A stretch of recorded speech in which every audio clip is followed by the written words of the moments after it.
Thank you, Madam Moderator. I'm Nancy Donahue, and I am the Vice Chair of PACE, and I am here with Tom Broussard, who is the Chair of the PACE Committee. And we are here to give you an update on our charge as directed by the vote at the May 2024 town meeting. Okay. And I'd just like to pause on this slide a moment because I think this is what we love about Easton, why we're here tonight, and what we heard from all of you in the numerous hours of engagement that we had to tell you about our findings with PACE. Easton is known for its open space, its historical buildings, its great schools and public safety service, and its rich history. We are truly a community. So PACE is resident-led and is made up by a very diverse and seasoned group of 19 individuals with backgrounds in education, public service, public safety, finance, business, data management, and real estate. We came to the committee with very different perspectives. Many were very much skeptical of the way Easton's finances were working and had a lot of comments about that, really thought that we could find some fat in the town and take care of that. We didn't know each other. I did not know Tom Broussard, had never worked with him before this committee. And we had some really difficult conversations, which I think got us to a much better result. It was the first committee for many folks, and I think they thought they were going to be on one of these 1 or 2 hours a month committees, and instead many of us spent up to 100 hours and over 1,000 person hours in total since our work in August began. We had a good amount of community engagement. Besides 3 open houses, 2 mailers that went out to inform folks about PACE. We hosted things at the library, at the YMCA, Dunkin' Donuts in the morning, spoke at various committees, and our meetings were available both virtually and in person. So we heard from a lot of you, and we really appreciated that. The recommendations that I want to summarize that allowed us to come to our recommendation is that revenue, on the first part, shows that Easton is not alone in this situation. Weak state support on both the general and the school aid side have crippled so many communities in Massachusetts. We are a minimum aid in the school district, and now we are part of 2/3 of communities in Massachusetts that get $30 a pupil, nothing compared to what we spend on our students and such a small amount relative to our budget. That is a direct correlation between the huge number of overrides that we're seeing in the state as a result of this. In Easton, we also are a 1/3 of our town non-taxable or minimally taxable. So the open space that we enjoy, Stonehill College, Borderland State Park, wonderful things make our town popular, but it has its consequences. We're resident forward, so 72% of our taxation revenue is from taxation, and of course the majority of that from residents. On the expense side, we've been driven by incredible cost inflation, particularly on the health insurance side, which has gone up over 20% in the last 2 years. And of course, when you compare that to the 2.5% limited to raise revenue through taxation, you can see that we have a huge math problem right now. Pension, insurance, and regional school assessments are fixed costs that make up $3.5 million of the total fixed cost increase that we've occurred since from 2024 to 2026. On average, we spent 17.5% less on residents compared to residents per resident as compared to communities that we are considered comparable ones, and 16% less per resident on our neighboring communities. We have fewer staff across the board. This has been corroborated by the 2017 operational audit that was also voted by town meeting, by yearly external audits, by a 2020 budget subcommittee work, and validated by PACE. Our town staffs 27% less employees per 1,000 residents. Easton is truly doing more with less. And now Tom is going to present some of the community comparisons also required in our charge. Thank you, Nancy, and good evening, everyone. As Nancy mentioned, our charge included the direct comparison of our town's performance, both revenue and expenses, versus comparable communities. And this is the first slide for our school spend and how we compare. When we started this effort 9 months ago, we were looking at 2022 spend. So when you see the top graph and the fact that we spent $16,635 per pupil and how that compares against the rest of our comparable bordering districts, we are second from the bottom. We are efficient. We do more with less, as Nancy said. And as a matter of fact, for us to get just to the nearest neighbor of ours, Stoughton, just one bar over, would have resulted in an additional spend of $5.6 million or a 10% increase, let alone getting to the state average of $10 million. We do have the latest numbers that have recently come in, and regrettably they tell the same story, just slightly worse.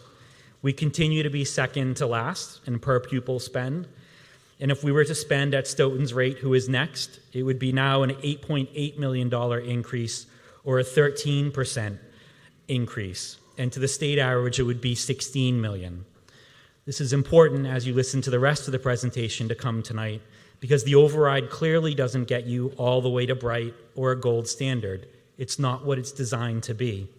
If anything, it will help inform when Dr. Cabral speaks about her levels of what we're providing, whether it's reactive, whether it's proactive, whether it's strategic, or in fact, regressive.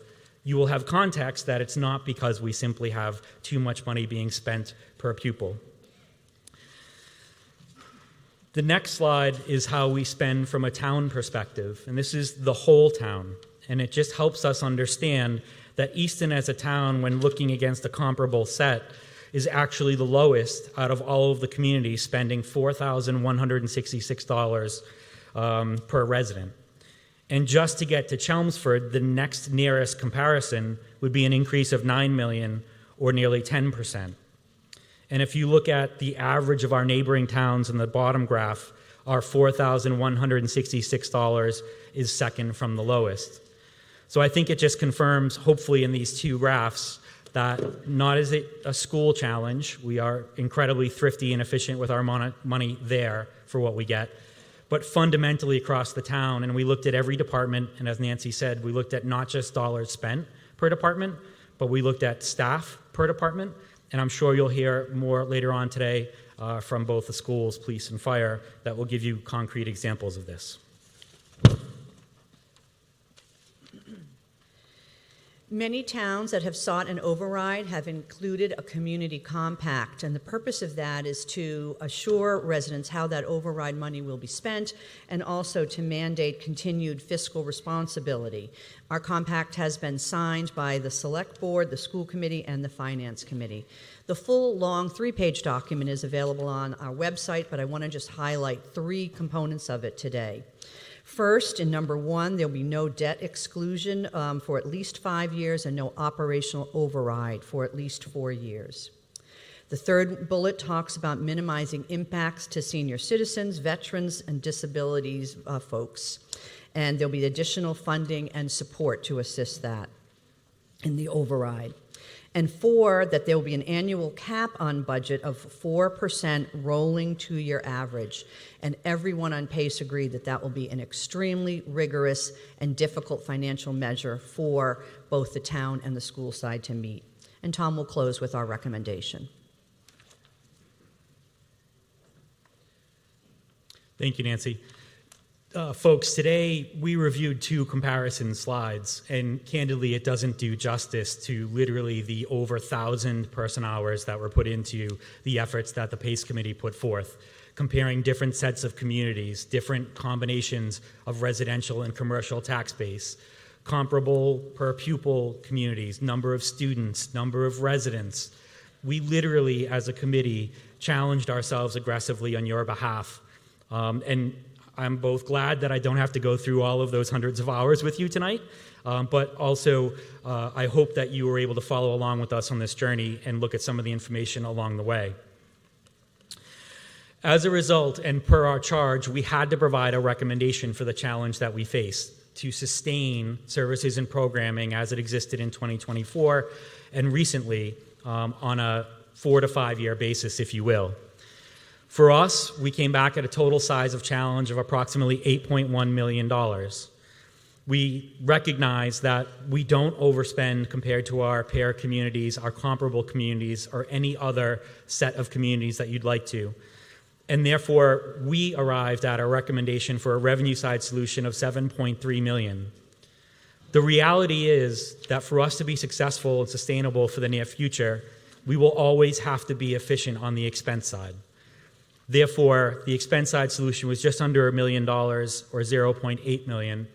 And we will require our town leadership, our school leadership, to be frugal, to be thoughtful, to be as efficient as they have been in the years to come, even with this override, given the challenges that communities like ours face in Massachusetts. Lastly, and I think I'm just over, so I'll be brief in my thank you, but I do want to thank the PACE Committee for all the time, and certainly their family members for all the time that their PACE members were out of the home. And I want to make sure we thank the people that along the way, like ECAT, the YMCA doing childcare tonight, town, school staff who helped us so much gather information for the collective whole of the community. So thank you all very much as well for coming along the journey with us.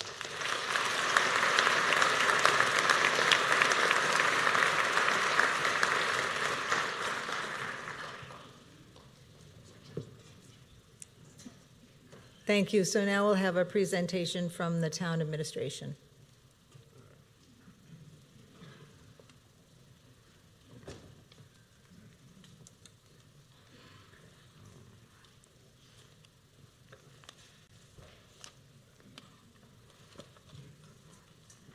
Thank you, Madam Moderator. Thank you to our neighbors on promoting a sustainable Easton, and thank you to all of you here tonight and behind me for coming together for an important discussion this evening. 43 years ago, Proposition 2.5 ushered in a financial revolution in Massachusetts, one that implemented strict caps on municipal and school spending and property taxes. And while the law was written to control public spending and taxes, even the architects of Proposition 2.5 recognized that capping taxes to 2.5% a year would not be feasible to sustain public services forever, that there needed to be a mechanism for an occasional pressure relief valve on that cap. That mechanism baked into the law is an override. And while the theory behind it is simple, we all know the implementation is anything but. Because when is a community or a school system likely to seek an override? When inflation is high. And when is at the hardest time for you as voters to consider voluntarily raising your taxes? When inflation is high.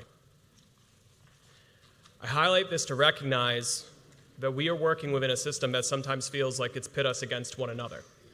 The town departments versus the schools, labor against management, and even neighbors against neighbors, and gives you a menu of painful choices to choose from. But there is something that's much more important for us all to recognize, and that is that everyone here tonight, in front, all of you in the crowd and folks behind us, is here because you care about Easton. You care about making good choices for your community and for your family. The people sitting next to you are your friends, they're your neighbors, they're your coworkers. We have to make hard choices tonight, and we're not going to see eye to eye on everything in this budget. But it is in rooms just like this, on debates as tense as this one will be, that for 300 years, citizens of this community have come together to chart a course that we all now come to celebrate with great pride. And I would ask that we all keep that at the front of our mind as we get to work tonight. The choices that we face aren't as simple as picking a budget.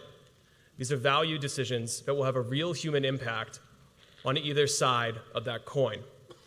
Because 85% of our operating budgets fund our people, our police, firefighters, our educators and paraprofessionals, and our public servants who come to work every day to make Easton a great place. For those who have lost their job or seen their ranks shrink with budget cuts, they know this is not a flowery abstraction, that this is real and it's painful. We also know that for those feeling the pain of inflation or living on a fixed income, that the debate about preserving public services with an override is not as simple as whether or not you support education and public safety, but about whether they can continue to afford to live in the community that they love. Our choices tonight are informed by where we've come from in the past 20 years. In 2006, voters of Easton approved the last operating override. This was 1 year after approving a debt exclusion for the building that we are currently standing in. Voters in Easton have, for decades, been very supportive of debt exclusions, which can only fund capital projects but cannot fund operations. But operating overrides have been quite rare. Unfortunately, 2 years after that last operating override, the town's revenue took a big hit. When the second largest source of our income behind property taxes, which is state aid, was cut in the 2008 recession. It took 8 years for that state revenue to Easton to recover back to 2008 levels. This has forced a frustrating reality for our residents where you see your tax bill grow reliably every year, and if you come to town meeting, hear me get up in front of you and tell you we have revenue challenges. And the reason for that is that those increased local revenues from your property taxes have simply filled a growing void from those cuts to state aid, which once used to fund 25 cents of every budget dollar in Easton and now funds only 13 cents. The town sought an operating override in 2016 to address the revenue gap born out of those cuts to state aid. Voters did not approve it. Austere operating budgets have followed in the decade following. In the years following the failed override, the town continued to advance Easton's facilities replacement and repair program, itself funded and voted on by voters in 2013. That led to the debt exclusions for Blanche Ames Elementary School and the police, fire, and public works facilities. Each of these projects were approved by voters 3 separate times over the course of 6 years following hundreds of public meetings. Blanche Ames is complete. It was complete $13 million under budget, delivering a project at a substantially lower tax impact than voters had approved in 2019. During the 2 years that the police, fire, and public works replacement project were voted on in 2021 and 2023, Easton's operating budget was stable with growing reserve fund balances. Those budgets had deficits below the 5- and 10-year averages and some of the lowest use of reserves to balance those budgets in the past 15 years. There was no indication at that time that the need for an operating override was imminent. It was only in the current fiscal year, at the town meeting that was referenced earlier 1 year ago, that health insurance and other fixed costs began growing by 10% a year and broke that stability.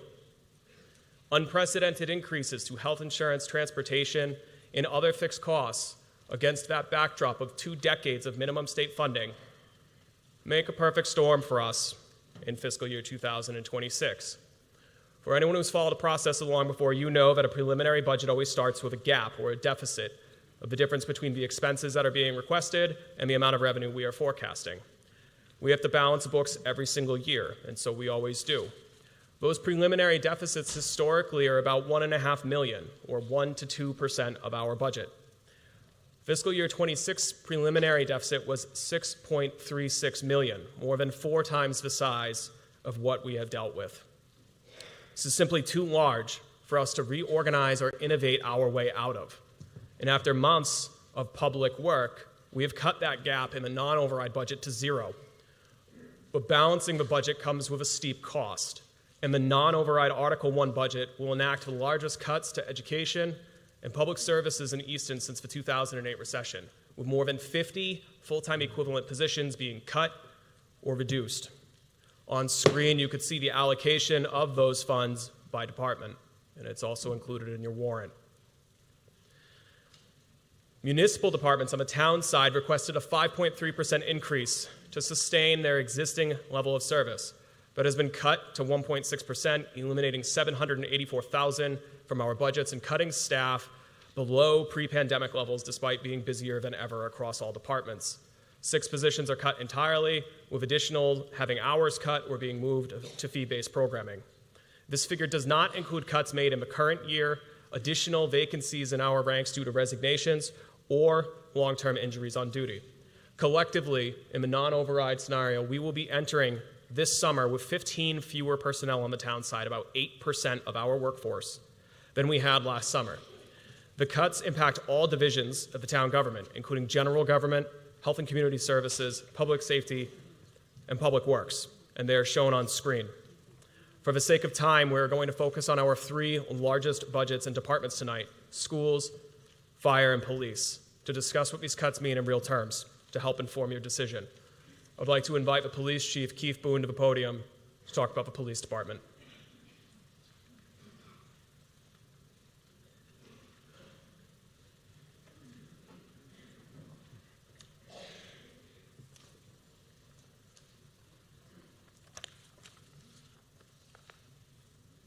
Thank you, Town Administrator Reed. Good evening, everyone. Keith Boone, the police chief. For those that don't know me, I'd like to introduce myself for a moment. I am a lifelong resident here in town and a graduate of this very school. I joined the police department in 2002, so I'll be entering my 24th year as a police officer, and I'm just approaching 3 years as your police chief. So what I'd like to do is provide some statistics looking back from 2014 through today. So as you'll see, our calls for service have increased significantly over the past decade, including nearly double the 911 calls and almost triple the mental health calls. Despite this sharp rise in demand, our staffing levels are set to decrease, returning to levels of nearly 10 years ago. And when I talk about overall staffing, I think it's important to understand that we have 37 police officers working for the town, which is well below the average of our comparable communities of 46. And when adjusted for population, we would need over 50 police officers just to be in line with our surrounding communities. Our command staff is also under-resourced. It consists of myself, a deputy chief, and 1 lieutenant. That's 3 command staff for an entire police department. When we look at our peers next door, just in Mansfield, Foxborough, and our other comparables, we'll see 5 as an average. So the police department budget was cut this fiscal year by $200,000 to balance the budget. So where do these cuts come from? We cut a police officer position, which is the second position we've cut in the last 2 years. This cut will drop our detective division from 4 to 3. And when we look at our neighboring communities in Semrec, of Norton, Mansfield, and Foxborough, we'll find 5 detectives, even though they have lower call volume and fewer residents. Having only 3 detectives for a population of 26,000 is a disservice to this community. It's also a disservice to the detectives that are in charge of those investigations. Staffing like this only allows for investigating the most serious of offenses, such as sexual assaults, death investigations, and other crimes of violence. As a result, there's a limited capacity to follow up on property crimes, fraud, identity theft, cybercrime. Those are things that many of you here are affected by. Our community outreach team will be reduced or frozen altogether. Last year alone, we conducted 250 proactive follow-ups with individuals dealing with mental health challenges, substance abuse, and victims of domestic violence. This team is essential for proactive public safety. And what does that mean?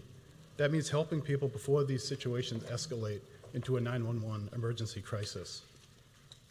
A reduction here will leave us to rely solely on a mental health clinician at her availability. Lastly, we will reduce our overnight staff from 5 to 4, meaning only 3 officers will be on the road. In the event we have 2 priority calls at the same time, we would be relying on mutual aid for backup, which could result in a delayed response. Reducing minimum staffing is a concern for me as the police chief. In fact, in 2012, we increased staffing from 3 to 4 when we realized 3 officers on the road was not enough for the growing needs of the community, and it wasn't right for the officers doing the work. Unfortunately, we're here 13 years later, regressing back to those levels. So what would a successful override do for the police department specifically? We would restore those 2 positions that we've lost. We would be able to increase our detectives. We'd continue investing in our outreach team, and we would restore our minimum staffing. So before I turn it over to our next speaker, I would like to say we have a tremendous group of police officers that work for this town. Many grew up here, they still live here, myself included, and we're raising our kids here, sending our kids to these schools. So we are truly part of this community, and we will do whatever it takes, no matter what, to work hard for you. And it's always thank you for your continued support for the police department. It means a tremendous amount to all of us. Thank you.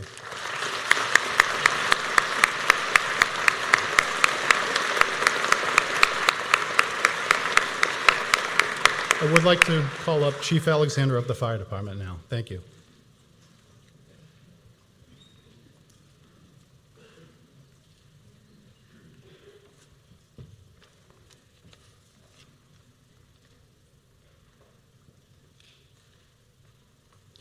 Good evening. Thank you all for being here tonight. It's an important night for everyone in this community and for the fire department and all the other departments that you'll be hearing from. I'm here to talk to you a little bit about what's transpired for the fire department right now. So as you saw in a previous slide, the cut in a non-override scenario to the fire department was 2 full-time positions and about half of our training budget. We're currently going to be starting July 1 down 9 firefighters. So for those who don't know, the fire department runs 4 shifts around the clock. Each shift on paper, we don't have the staff today, has 11. And we go down to a minimum of 8. So meaning that when someone takes a vacation day or a holiday or they're out sick or injured, we go down to 8. And it doesn't cost anything in overtime. That's our minimum staffing. We'll talk a little bit more about that in a minute. But when you take the fact that we have those 4 shifts of 11, we don't have them anymore, and the staff that we've lost at 9, when you look at what we're going to be starting in July, we're basically missing 1 leg of a 4-legged table before July even starts. Before any cuts even happen, we're already down, closing on 25% of the department. Why? Well, we were a marketable place, and when we've hired recently, we've had a lot of transfers that came here because we were a place people wanted to go. We were offering, good staffing. There's always improvement to be had, of course, but good staffing, the new buildings, thanks to all of you who are coming. We appreciate that. And it was the apparatus that improved thanks to all of you, and we appreciate that. And we were a place people wanted to come. So they did. And then within 18 months, 12 months, 18 months, they realized their jobs are on the line. We lay off in a reverse layoff scenario, reverse seniority scenario, meaning the junior person gets laid off first. So when one person leaves because they're worried about their job and supporting their family, the next person is now junior, and it starts to snowball, and that's a real problem. So when you combine the fear amongst our junior members of having a job and supporting their family with some retirements that are happening and some injuries that are going to result in retirements, we're starting down almost an entire shift not here. That means in order to function, we're going to have to restructure, do some things to keep you safe, protect all areas of town, and we're going to have to do those. We're doing them now before any cuts because we have to. But what does that mean? Where are we at before we talk about what an override or a non-override does? When we talk about minimum staffing, our minimum staffing is 8, and that allows us to get our second ambulance out the door.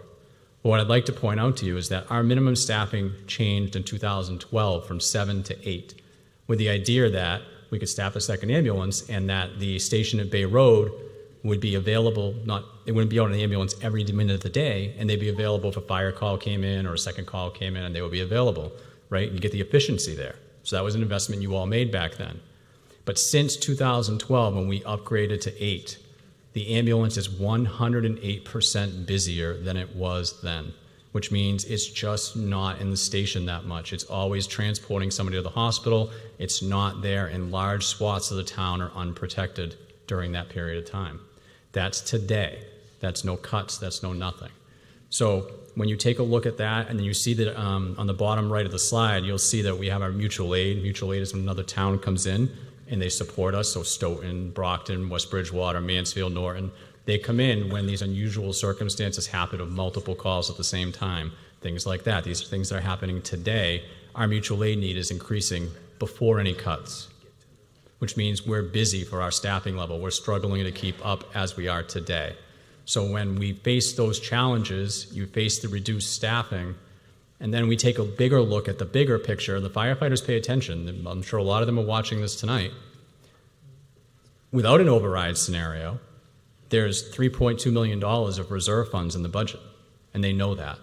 So without an override, that's got to come out somewhere, which means a cut. After all this conversation tonight about FY26, there's more coming in FY27 without an override, and the firefighters know it.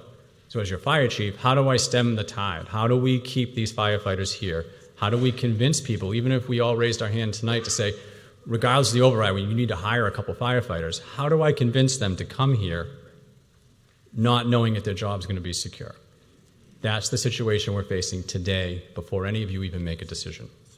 And it's a consequence, honestly, of a couple retirements, to be fair, some injuries that had nothing to do with the override, and some fear about whether people are going to have job security. So I'm not going to blame it all on this budget crisis, but it's a large portion, right? And I'll always be honest and straight with you all. So what I need everybody to understand is before you make your decision, where we're at and what potentially will come for us after. If the override passes, well, hey, that's great. And we're gonna love to see being able to prop this town up and try to sell us to area fire departments and firefighters rather who want to come here and work here and tell them how great Easton is and how we stood up and we fixed ourselves and they can come here. In a non-override scenario, we're going to have to make it work, and we're going to work in how we restructure our fire stations and how we restructure how we run and operate to do the best we can to keep you safe. But I just want you all to realize that it's going to be hard, and it's going to put us at a higher risk because we're going to do a lot more with less, and a lot of the help is going to have to come from other towns. And that's not a scenario that works. Our second ambulance won't be able to be up all the time. That's not a scenario that works. And we can't build it around that. So it's important you all were informed tonight. I appreciate you listening. I appreciate you all being here and listening to what I had to say about the fire department. And just know we're going to do everything we can to be here for you, but it's going to be harder. Thank you.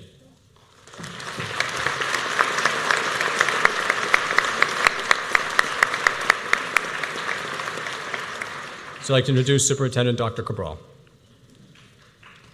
Thank you. Good evening.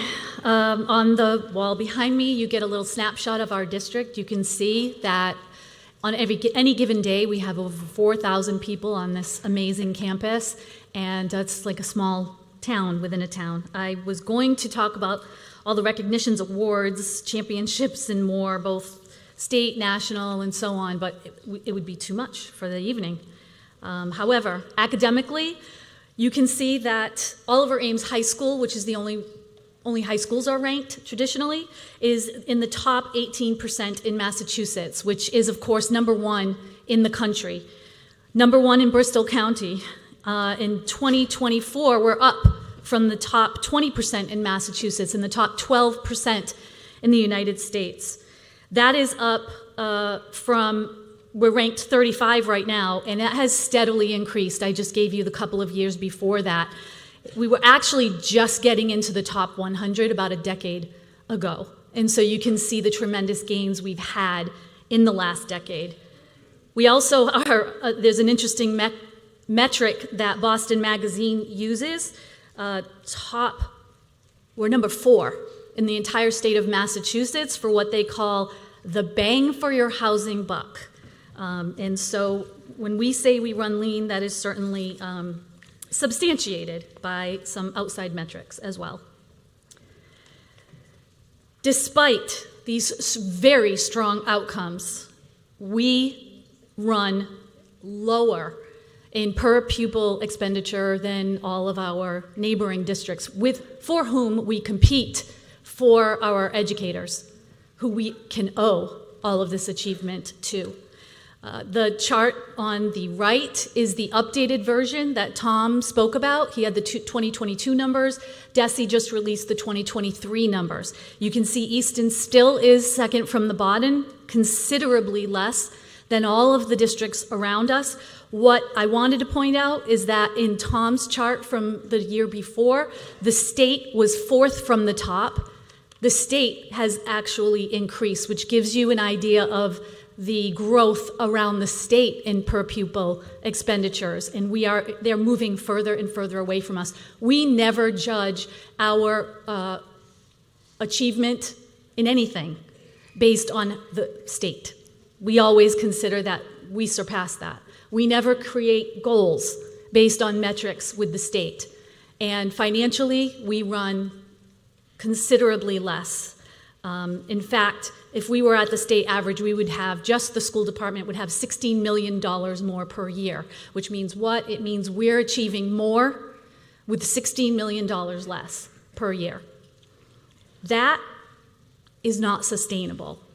It is simply not sustainable. That is due to the absolute dedication, knowledge, experience of the dedicated people who work here. And as we add to their plate, as we add to the requirements of them, like class sizes, this becomes untenable. Having small class sizes, having a breadth of programs for students, that's very attractive. And we're able to hire the best of the best. And you see the results from that. But I can assure you that that cannot last. It's also due, of course, to our wonderful community support, our partners, and the support of parents and families. Without the debt exclusion override for Blanche Ames, this would have happened a couple of years ago. We would be in much worse financial straits than we are now because those buildings were costing us so much to run. It was sucking the money away from our educational experience. We will go very far backward if we do not find a solution, and find a solution soon. This chart shows the staffing reductions for next year. You may notice at the very bottom it says 47.1 FTE reductions. That's a little different than what you may have seen so far, which was around 44.8. That's because we have added in the partial non-contract positions like lunch playground aides, for example, but I assure you that it is accurate. You can see the chart on the right are our class sizes. They are increasing. They are, I don't know how far back you can see them, but in the green column, those are our current class sizes at Oliver Ames. You can see that they range between 15 and 21. That seems very reasonable. That is what allows us to have the attention to students. That is what allows for quick feedback, for differentiation, for identifying needs of students quickly and professionally. Next year, that's going to be around 25. Some classes will have 28. The pink column is, without an override, what the classes will be next year. They will be 28 plus, and we will need to reduce programs. You can see here is foreign language, but it certainly may be much more than that. The priority restorations in order: teachers. Our class sizes, as I've just said, are very, very important. We will restore from elementary up as far as we can go. That just depends on how much it costs each person to come back. We don't know what that salary is, so we don't know exactly the number of people. Support staff, student programs. So the things that affect our students, of course, are our very first priorities. We already are seeing some emerging needs. Our kindergarten numbers are going up, our multilingual learners are going up, and so we are going to need to meet those needs. You can see at the bottom, we are postured to receive just over $2 million with an override. We had to reduce $3 million. So while we will not be able to restore every position, we do hope to fund 12 to 15 positions, which will, as I stated, start with reducing those class sizes first and foremost.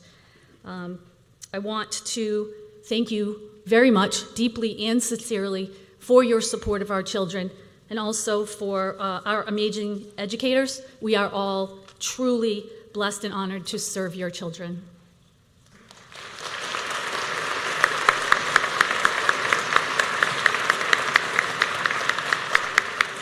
Thank you, Dr. Cabral. I'm not the moderator, but I want to ask people to raise their hands. If you have an empty seat next to you, could you raise your hand, please, so that the folks who are standing, if they would like, can come take a seat, because from my view, you can see there's a decent amount of seats available. So if anyone wants to come take one, you want to offer one, and there's a seat open next to you, please raise your hand for your neighbors.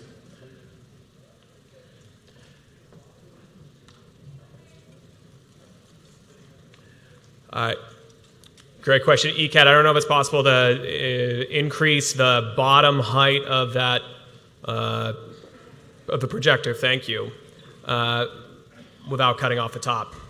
But you're doing it by hand, that's very brave.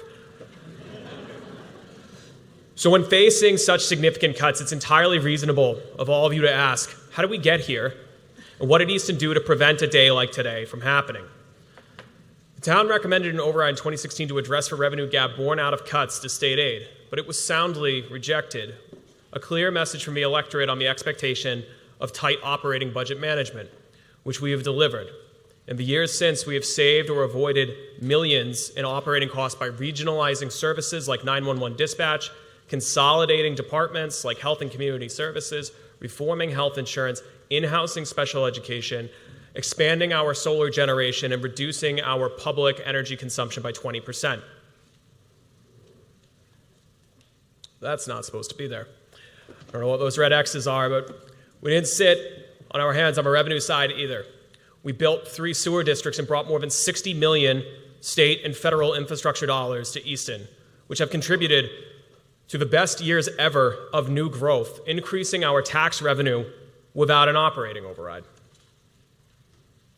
All the way through fiscal 24, years into the pandemic, we were also shrinking the amount of each year's budget funded by reserves. All of this is to say that we were absolutely making progress reducing the structural budget gap while still providing quality services. Nonetheless, we did not take for granted that a hard budget year would never come, and in fact, in this room, we routinely warned that it inevitably would, although we couldn't give an exact date years into the future, which likely contributed to it sounding like crying wolf. Since a failed override, we have significantly strengthened our financial position. The items on screen reflect Easton's best ever new growth, our highest reserve fund balances ever, and the infrequency of overrides has allowed this past decade's average tax bill increase in Easton to be below the state average of 4%. This has positioned us to use $3.3 million in reserves in the non-override fiscal 26 budget that will mitigate, but as you just heard, not prevent entirely cuts to our departments. These reserves are a temporary fix. No matter how high you build that balance, it is still one-time money, and today's reserves are gone tomorrow. And more cuts to town and school budgets will follow in future years without the override. That leads us to where the non-override budget stands today. The largest budget increase next year is not the school department, it's not any town department, but it is our fixed costs. This is now a 2-year trend. In the current fiscal year 25, fixed cost growth consumed 36% of every new dollar of revenue we had available. Next year, it will consume half of it. Our ability to appropriately fund education and public safety and public services is being crushed by those fixed cost increases. Not from overspending, not from previously approved debt exclusions, which have no impact on the operating budget, and not from one department taking the lion's share of resources at the expense of another. You've heard repeatedly tonight that Easton runs lean. So what does that actually mean? It means that as a community and as an organization, we are spending less to serve more residents with fewer employees and total salary spending. This is not a matter of my opinion. These are facts borne out by citizen review like PACE, audits, and the state's Department of Revenue. And here's what the data shows. Our total spending per resident is well below the state average. It is the lowest among our peers that the operational audit funded by voters have identified. And it is the second lowest among our neighbors. Easton not only spends less, it has far fewer staff across the board in town and school departments. We employ the fewest staff per 1,000 residents of all neighboring communities with a K-12 school system. And we're not talking about a small variance or a difference in management approach here. It's not even close. We're 27% below the average of those peers. If we wanted to staff the town departments and schools comparably to our neighbors, we would need to hire 258 additional employees, which sounds completely obscene, and that is not what the override is proposing. That's actually more employees than the entire town government, including public safety. Throughout this process, many have asked, so what? Why do I care, as a taxpayer in Easton, what other communities do, or how they spend, or how they staff? Because every community is unique. And that is true up to a certain point. But every community needs to educate their children. They need to protect people. They need to fight fires. They need to answer 911, hold elections, build budgets, run elections, which I said twice because we want to do it right. And if your community is doing those things as efficiently as Easton, then that needs to be accounted for when you're making a choice of how you think is best to address a budget gap, whether that's by cutting deeper into the expense side, which would be your right if that's what you choose, or by raising revenue with an override. Because what all this data shows is that we did not overspend ourselves or overhire our way into the situation we're in, and that we're not going to cut ourselves to better service. This was true in the operational audit in 2017. It was true in Budget Subcommittee's review of our finances in 2020. And it was true again this year with PACE's work, which was directed by town meeting itself. This begs the question if Easton is actually run lean, if we've increased our reserve balances, we've done better on growth, why aren't your taxes lower? And how can we find ourselves in a position where we even need to think about an override? A big reason for that seeming contradiction is the fact that nearly a third of all of our land is minimally or non-taxable, and that other communities constructed essential economic development infrastructure like sewer long before we started that process. This affords other communities more developable land and opportunities to generate non-residential income. Another key factor is that Easton is considered minimum aid by the Massachusetts funding formula for education. This doesn't mean that Easton or any of you as voters did something wrong. And to the contrary, none of this was by accident. It reflects generations of policy choices and votes of this community that have prioritized open space, historic preservation, and a residential character. Those are good choices that make Easton a desirable place, a good place to live, with strong housing values and a stable local economy. But those same factors also challenge our public finances and make it difficult to sustain services indefinitely without an override. So when nearly a third of your land generates little tax revenue and 88% of the rest is residential, you end up with a dynamic shown on screen. How long a community can avoid an override is influenced by our posture towards new growth and budget efficiencies that I touched on earlier. We've worked hard on your behalf on those fronts to get 19 years without one. And believe me, I'm sure I speak for all of us, no matter where we fall on the issue, that we wish it were 20 or 22 or 25 years. But there are some years like fiscal 26 that have challenges that are simply too large for us to dodge and weave around. And we have two specifically.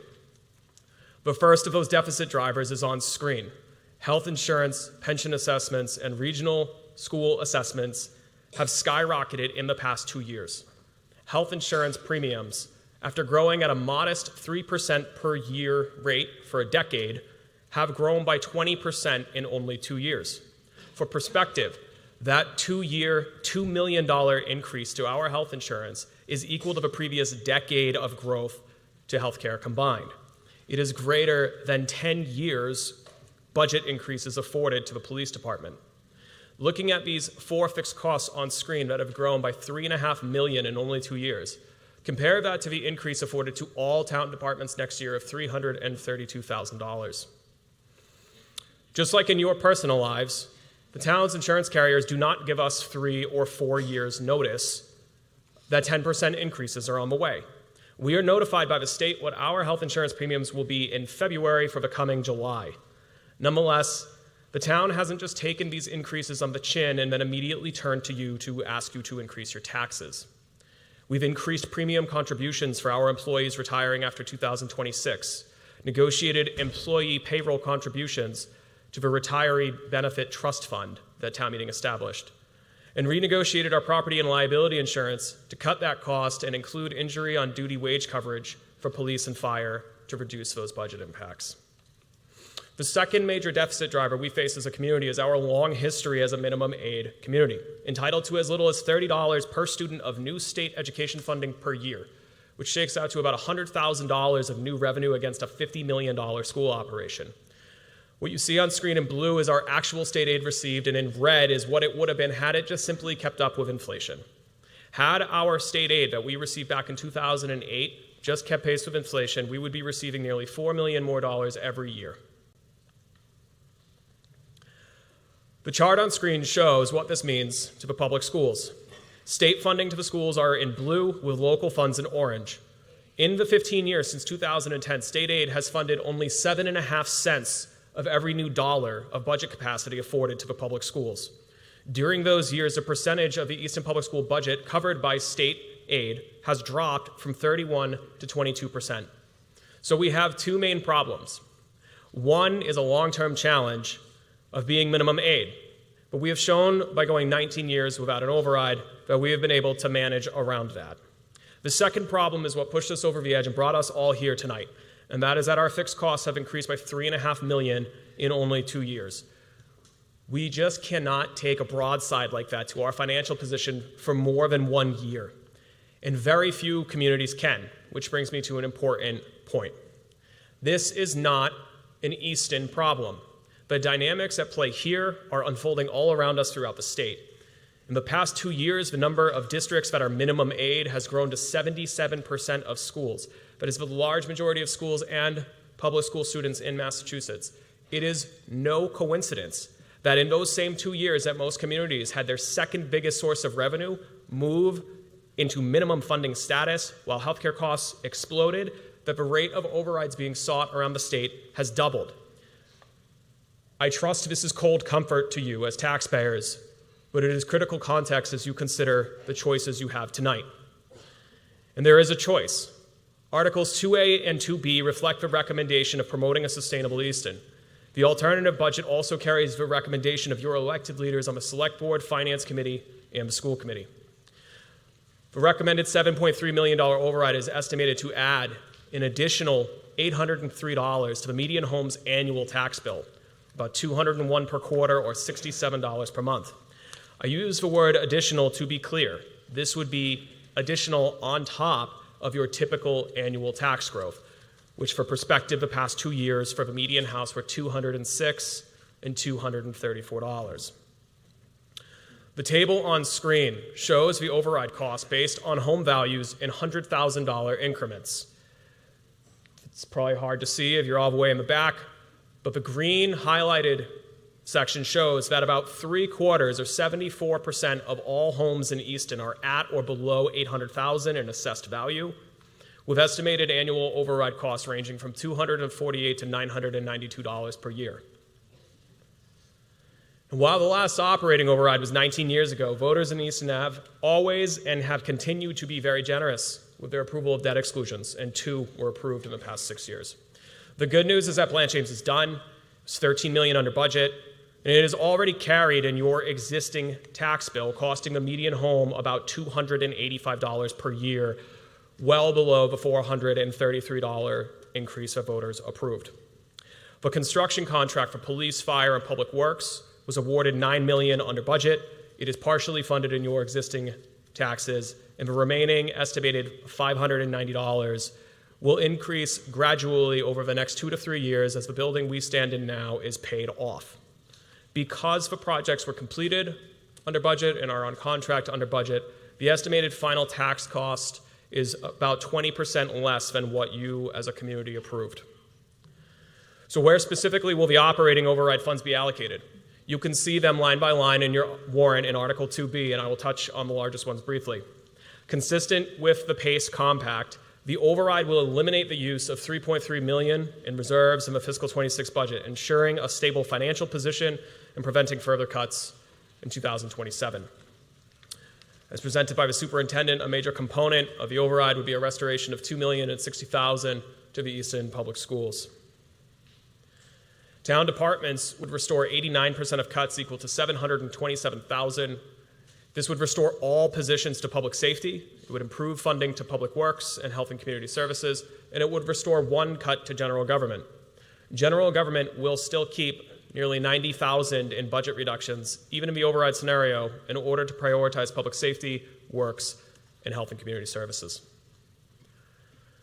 There's no denying that an override poses a major impact to the finances of those living on a fixed income. That is why, consistent with the PACE Compact, we have programmed a 30% increase to the requested overlay and abatement budget, which is where tax abatements and tax breaks for seniors, veterans, and individuals with disabilities are funded from. This funding can potentially double the tax breaks on most existing exemptions, and will index veterans exemptions to increase with inflation over time so they don't lose ground.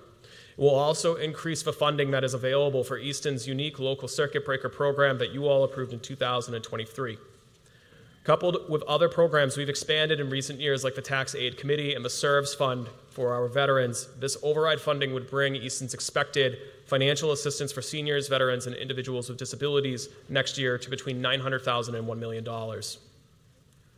The override budget restores insurance cuts based on anticipated position restorations and adds a small recurring budget for routine capital needs, things like police vehicles, school technology. Finally, we have programmed $800,000 to create a new specific override reserve stabilization fund for the purposes of offsetting future wages and insurances as shown in Article 2A of your warrant.